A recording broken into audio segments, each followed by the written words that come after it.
Ratusan warga Kampung Uruk, Desa Uruk, Kecamatan Sukajaya, Kabupaten Bogor, sambut rombongan Bupati, Wakil Bupati, Kepala Badan Pertanahan, serta unsur pimpinan daerah lainnya.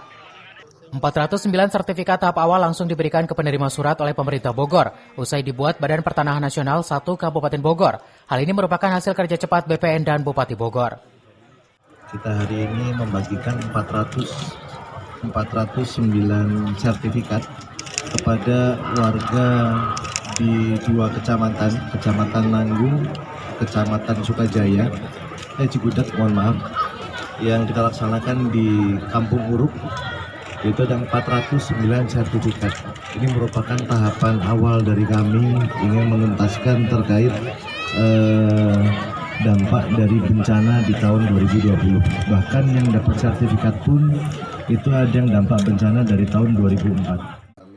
Kerjanya pemerintah sebagai wujud komitmen dalam melayani masyarakat agar warga Kabupaten Bogor bisa menikmati fasilitas secara baik. Program Bupati tersebut disambut Badan Pertanahan hingga akhirnya semua terselesaikan sesuai rencana dan warga pun merasa senang. Dari Sukajaya, Kabupaten Bogor, Iman Abdurrahman melaporkan.